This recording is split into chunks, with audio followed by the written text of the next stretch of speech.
Hi friends. आप लोग के लिए मैं यूजीसी नेट पेपर 1 का क्लास लेके आया हूँ और आप लोग टीचिंग एप्टीट्यूड पढ़ाने वाले हैं। उसी का कुछ अगला भाग है। ठीक है, चलिए आज हम लोग देखने वाले हैं अधिगम के प्रकार। स्टार्ट करने से पहले आप लोग को बता दूं कि इस वीडियो को अधिक से अधिक साथियों के साथ शेयर करें। ठीक है, और अच्छा लगे तो लाइक कीजिए। ठीक है, ताकि मैं मोटिवेट होता रहूं। तो चलिए फ्रेंड्स, आप लोग को बता दें कि अधिगम के प्रकार के संबंध में हम लोग देखने वाले हैं। ठीक है, अब चलिए तो स्टार्ट करते आइए कि अधिगम के प्रकार। पहला जो है ज्ञानात्मक अधिगम। ठीक है, क्या होता है ज्ञानात्मक अधिगम? ज्ञानात्मक अधिगम को भी आप लोग को 3 पार्ट में बांटा गया है, जिसमें से आपका प्रत्याक्षात्मक सीखना, ठीक है, उसका बाद प्रत्यात्मक सीखना के बाद है, उसका बाद है आपका सहचार्यात्मक सीखना के बाद है। तो प्रत्याक्षात्मक सीखना के अंतर्गत होता क्या है, सो देखिए कि जब बालक किसी वस्तु को देखकर या सुनकर या स्पर्श करके ज्ञान प्राप्त करता है तो उसे क्या कहेंगे? प्रत्याक्षात्मक सीखना। समझ गए? कोई भी बालक हो, अनजान बालक हो, ठीक है, उनके बाद सोच समझ के, बुद्धि विवेक नहीं है सोचने समझने का, अगर वो छू के स्पर्श करके अगर वो समझ लेता है, जान लेता है, ज्ञान प्राप्त कर लेता है, ठीक है, तो वो प्रत्याक्षात्मक सीखना होगा। जैसे मैं आप लोग को बता दें कि घर घर में अगर आप बत्ती जला रहे हैं रात में, ठीक है, जैसे लालटेन वगैरह जैसा, ठीक है, केरोसिन का जो तेल लगा के डाल के जलाते हैं, अगर वो लैंप लालटेन का जो शीशा रहता है वो अगर गर्म होता है, ठीक है, गर्म होता है और उससे बच्चा टच करता है तो गर्म होने के कारण उससे जलन होता है। आज जलन होता है तो उससे क्या पता चलता है कि ये मतलब गर्म है, हमको नुकसान पहुंचाएगा, तो उसे सिखाओ। तो इसी तरह से आप बच्चे जो हैं देखकर सुनकर और स्पर्श करके अगर सीखते हैं तो उससे हम लोग प्रत्याक्षात्मक सीखना कहेंगे। उसके बाद आगे हम लोग चलते हैं सेकंड की ओर, प्रत्यात्मक सीखना। ये क्या है भाई? तो ये वह है कि जब साधारण ज्ञान या अनुभव लेना, ठीक है, लेता है, साधारण ज्ञान या अनुभव प्राप्त कर लेता है तो वह तर्क, चिंतन और कल्पना के आधार पर सीखने लगता है। समझ गए? कहने का मतलब ये हुआ कि इसके अंतर्गत एक बच्चा जो है, ठीक है, अपने दिमाग से तुलनात्मक अध्ययन करता है या तुलना करके तर्क निकालता है। समझ गए? या अनुभव करके वो अगले समान में उस अनुभव को या अगले कार्य में या उसी तरह काम कर रहे हैं अगले दिन उसका उस अनुभव को उपयोग करता है। ठीक है, तो यही आपका होता है साधारण ज्ञान, है ना, या फिर कह सकते हैं कि प्रत्यात्मक सीखना। अब थर्ड है कि सहचार्यात्मक सीखना। तो इसमें क्या है कि जब पुराने ज्ञान तथा अनुभव के द्वारा किसी तथ्य को सीखा जाता है। समझ गए? जैसे अगर आप कहीं अच्छा खासा आप कह सकते हैं कि कोई फील्ड में काम ही किए, ठीक है, अचानक छोड़ दिए, अचानक उसी तरह से कहीं पर काम पड़ गया, तो आप जिस पिछले बार आप जो सीखे हैं, जो आपके पास एक्सपीरियंस है, ठीक है, अनुभव है, उसी तरह से आप करने का प्रयास कीजिएगा। ठीक है, और उससे और अच्छा करने का प्रयास कीजिएगा। तो ऐसा इसलिए हो पा रहा है क्योंकि आप पिछले बार आप सीखे हैं। समझ गए? आपका अनुभव है, पुराने ही पर अनुभव है। समझ गए? पुराना ज्ञान से आप नया कुछ करना चाह रहे हैं, उसमें सुधार लाना चाह रहे हैं, तो इन सब बातों को आपका ज्ञानात्मक अधिगम के अंतर्गत रखा गया है। अब हम लोग आगे चलते हैं साथियों और देखेंगे भावनात्मक अधिगम। ठीक है, भावनात्मक अधिगम का तात्पर्य क्या है, सो देखिए कि इसका संबंध बालक के कोमल भावों या मनोभावनाओं से होता है। ठीक है, मतलब ये आपके भावना से जुड़ा हुआ है। समझ गए? खुद ये भावना से जुड़ा हुआ है, भावनाओं से जुड़ा हुआ है, होता है। और इस अधिगम प्रक्रिया में यह आवश्यक है कि बच्चों की रुचि को ध्यान में रखा जाए। समझ गए। और भावनात्मक अधिगम के अंतर्गत इसमें विशेष तौर पर बच्चा को अगर आप पढ़ा रहे हैं तो उस पर क्या रुचि है, क्या फिगर देख के सीखने का रुचि है, खेल खेल बोल के पढ़ने का रुचि है, या कुछ कुछ ब्रेक लेके पढ़ने का रुचि है, या बीच में खाने की मांग करता है। मतलब इस तरह से उसका रुचि को देखकर ही इस भावनात्मक अधिगम का प्रयोग किया जाता है। ठीक है फ्रेंड्स, अब चलिए हम लोग आगे चलते हैं थर्ड में, क्रियात्मक अधिगम। ठीक है, क्रियात्मक अधिगम का तात्पर्य यह है कि इस अधिगम प्रक्रिया द्वारा कला और हस्तशिल्प में, ठीक है, कला और हस्तशिल्प में निपुणता प्राप्त की जाती है। ठीक है, कला और हस्तशिल्प में क्या है, निपुणता प्राप्त की जाती है। समझ गए। जैसे इसमें संगीत क्या है, कला, नृत्य मॉडल है ना, मॉडल बनना, उनके बाद ड्राइंग, समझ गए, हाथ से बनाया हुआ, etc कौशल है ना, इत्यादि कौशल क्रियात्मक अधिगम के अंतर्गत आते हैं। समझ गए।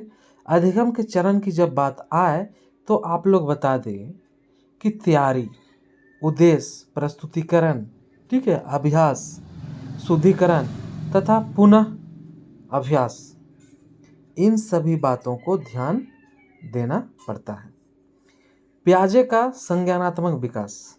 अब हम लोग फ्रेंड्स, साथियों, आप लोग को मैं बता दूं कि अब हम लोग चलेंगे कि विशेष विद्वानों द्वारा थॉट दिया गया है ना, विचार दिया गया, प्रस्तुत किया गया। तो इसमें से एक प्रमुख विद्वान है पियाजे।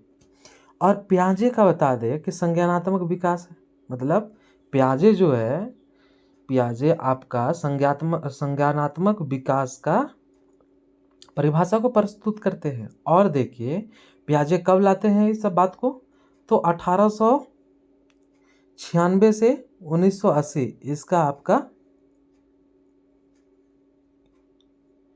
जीवन काल है। ठीक है, का जन्म स्विट्जरलैंड में हुआ।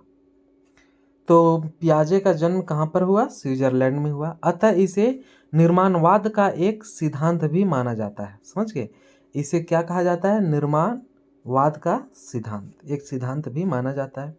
और संज्ञानात्मक विकास की केंद्रीय प्रक्रियाएं, ठीक है, संज्ञानात्मक विकास की केंद्रीय प्रक्रियाएं, ठीक है। सेकंड है संगठन की पद्धतियां,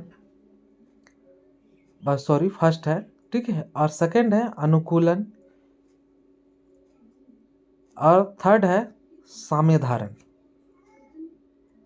ठीक है, क्या है, साम्य धारण।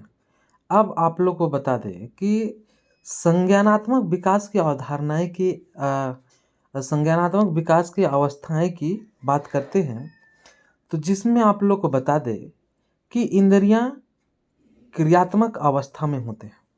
संज्ञानात्मक विकास की अवस्था कब होता है, इंद्रियां क्रियात्मक अवस्था में। एक कब होता है, जन्म से 2 वर्ष तक इंद्रियां क्रियात्मक अवस्था में होती है। और ये इनका अवधि क्या है, समय क्या है, जन्म से 2 वर्ष तक। उनके बाद संज्ञानात्मक विकास की अवस्थाएं की बात किया जाए तो सेकंड पार्ट, तो प्राक परिचालक अवस्था, प्राक परिचालक अवस्था एक कब होता है, तो 2 वर्ष से 7 वर्ष की आयु के बच्चों के। ठीक है, उनके बाद अगला पॉइंट लेके चलते हैं कि प्रत्यक्ष परिचालक अवस्था कब होती है, तो 7 वर्ष से 11 वर्ष। क्या है आपका, 7 वर्ष से 11 वर्ष। उनके बाद औपचारिक परिचालन अवस्था, ठीक है, औपचारिक परिचालन अवस्था, इसमें क्या है आपका 11 वर्ष की आयु में प्रारंभ होती है। ठीक है, प्रौढ़ अवस्था तक चलती है। समझ गए, 11 आपका वर्ष की आयु में प्रारंभ होती है, और क्या है 11 वर्ष की आयु में प्रारंभ होती है और प्रौढ़ अवस्था तक ये सब चलते रहता है। ठीक है, तो इस तरह से संज्ञानात्मक विकास की अवस्थाएं को हम लोग देख पाए। अब हम लोग आगे चलते हैं और आप लोग को बीच लाते हैं कि प्रभावशाली शिक्षण उत्तम अधिगम के लिए प्रभावित करने वाले कारक। ठीक है, चलिए हम लोग इसको देखते हैं बारी बारी से।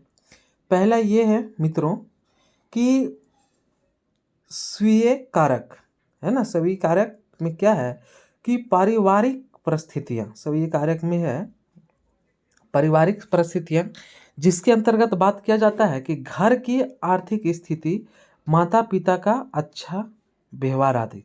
ठीक है, क्या है, घर की आर्थिक स्थिति, माता पिता का अच्छा, ठीक है, व्यवहार आदि। सेकंड है कि विद्यालयीय परिस्थितियां, शिक्षक एवं छात्रों के साथ संबंध, शिक्षकों के मध्य संबंध, ठीक है, शिक्षक एवं छात्रों के साथ संबंध और शिक्षकों के मध्य संबंध को व्यक्त किया जाता है। अब इसी तरह से सेकंड देखते हैं कि बौद्धिक कारक। बौद्धिक कारक, तो बौद्धिक कारक की बात है कि छात्रों की शैक्षणिक और बौद्धिक समस्या, ठीक है, छात्रों क्या है, शैक्षणिक और क्या है, बौद्धिक समस्या होता है बौद्धिक कारक में। और इसमें बौद्धिक कारक की बात किया जाए, शिक्षकों की बौद्धिक समस्या की भी बात होता है। थर्ड है कि मनोवैज्ञानिक कारक। इसमें है मनोवैज्ञानिक कारक में आपका अभिक्षमता आता है, रुचि आता है, अभिवृत्ति आता है, अन्य प्रवृत्ति या संवेग टाइप का मनोवैज्ञानिक कारण होते हैं। उनके बाद शिक्षक की भूमिका की बात किया जाता है इसमें। तो देखिए आप लोग शिक्षक की भूमिका के बारे में कि शिक्षक की भूमिका बालक में किसी भी प्रकार की अभिवृत्ति विकसित करने की क्षमता उत्पन्न करने का दायित्व शिक्षक का है, ठीक है, उत्पन्न करने का दायित्व क्या है, शिक्षक का है। अभिवृत्ति के विकास के लिए शिक्षक इन विधियों का प्रयोग कर सकता है। समझिए, इन विधियों क्या है, प्रयोग कर सकता है। पहला जिसमें सूचना तथा प्रचार की बात है, सेकंड सामाजिक अधिगम की बात है, थर्ड व्यक्तित्व की बात है, चौथा प्रेरणात्मक कारक की बात है। समझ गए। अब उनके बाद है कि शिक्षक की भूमिका, ठीक है, शिक्षक की भूमिका का बात है इसमें कि समूह प्रभाव। शिक्षक की भूमिका में क्या है आप लोग का, समूह प्रभाव। उनके बाद आवश्यकताओं की संतुष्टि की बात की जाती है। उनके बाद प्रत्यक्षीकरण कारक, ठीक है, उनके बाद सांस्कृतिक कारक, उनके बाद संपर्क, उनके बाद छठा है प्रकार्यात्मक कारक, ठीक है। ये विधियां परिस्थिति तथा व्यक्ति की प्रकृति के अनुसार प्रयोग में लाते हैं, ठीक है। अब हम लोग आगे चलते हैं मित्रों, और आप लोग को अधिगम को प्रभावित करने वाले कारक के बारे में बात करेंगे, ठीक है, जैसा कि हम लोग ऊपर में शीर्षक में देखे थे। अधिगम एक प्रक्रिया है। अधिगम क्या है, एक प्रक्रिया है। इस प्रक्रिया की सफलता केवल प्रभावशाली शिक्षण पर ही नहीं वरन अनेक सामूहिक कारकों पर निर्भर करती है। समझ गए, कौन सी, अनेक सामूहिक कारकों पर भी इनका प्रभाव देखने को मिलता है, समझ गए, और निर्भर करता है। तो पहला क्या है, शिक्षक से संबंधित कारक, ठीक है। तो शिक्षक से संबंधित कारक की बात आता है इसमें कि पहला है कि विषय का ज्ञान, ठीक है, क्या है आपका, विषय का ज्ञान, ठीक है, शिक्षक का व्यवहार की बात किया जाता है। फिर उनके बाद थर्ड है कि मनोविज्ञान का ज्ञान की बात होता है। समझ गए, मनोविज्ञान की ज्ञान की बात होता है। अब उनके बाद बता दें कि शिक्षण विधि की बात होता है। समझ गए। उनके बाद आपका शिक्षण विधि के बाद आता है कि व्यक्तिगत भेदों का ज्ञान, व्यक्तिक का ज्ञान, बाल केंद्रित शिक्षा की बात है, समय सारणी की बात है, ठीक है। उनके बाद आपका पाठ्य सहभागी क्रियाएं की बात है, और 10 है अनुशासन की बात है। समझ गए, 10 क्या है, अनुशासन की बात है आपका। फिर उनके बाद है शिक्षार्थी से संबंधित कारक की बात करते हैं, जो हम लोग देख चुके हैं। बालक सीखने की इच्छा होनी चाहिए, शैक्षिक पृष्ठभूमि, ठीक है, पर प्रभाव पड़ता है। उनके बाद शारीरिक और मानसिक स्वास्थ्य की ठीक ठाक होना चाहिए, परिपक्वता होना चाहिए, अभिप्रेरणा होना चाहिए, सीखने वाले की अभिवृत्ति, सीखने का समय तथा अवधि, उनके बाद बुद्धि। समझ गए। उनके बाद है क्या कि अधिगम प्रक्रिया। समझ गए, क्या है कि अधिगम प्रक्रिया की बात होती है। अब आप लोग को हम बता दें कि पाठ्य वस्तु से संबंधित कारक है ना, पाठ्य वस्तु से संबंधित कारक की बात है। पहला कि विषय वस्तु का आकार, उनके बाद विषय वस्तु का क्रम सरल से कठिन की ओर होना चाहिए, ठीक है, और उनके बाद आपका उदाहरण प्रस्तुतिकरण होना चाहिए, भाषा शैली होनी चाहिए, समझ गए। उनके बाद दृश्य श्रव्य सामग्री की बात होनी चाहिए। 7वां रुचिकर विषय वस्तु की बात होनी चाहिए। 8वां विषय वस्तु की उद्देश्यपूर्ण पूर्णता की बात होनी चाहिए।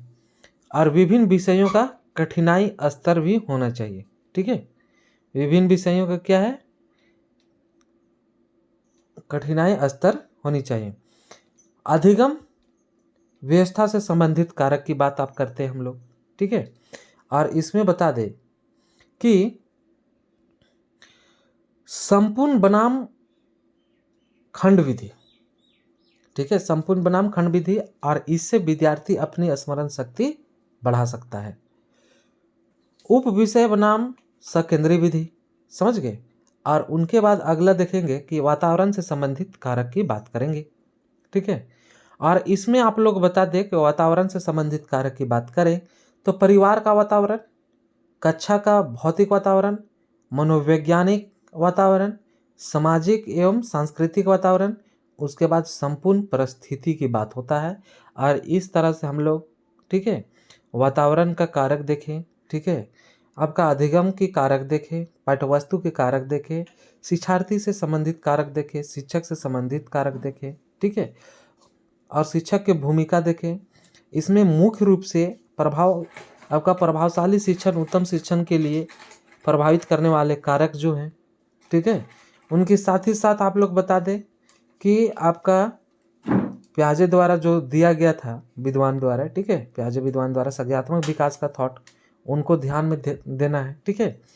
और यहाँ पर हम लोग जो देखें अधिगम की प्रकार, ठीक है, संज्ञानात्मक अधिगम, भावनात्मक अधिगम, समझिए, क्रियात्मक अधिगम, इन सभी बातों से हम लोग को सीखना चाहिए, जानना चाहिए, ठीक है। और यही जो है हम लोग को इस वीडियो में खास तौर पर नोट करना चाहिए, क्योंकि इसका पिछले वीडियो में अच्छी तरह से कारक को बताया गया है, ठीक है। तो थैंक यू फ्रेंड्स, आप लोग को अच्छा लगे तो लाइक कीजिए, ठीक है, और अधिक से अधिक मित्रों के पास इसे शेयर भी कीजिए।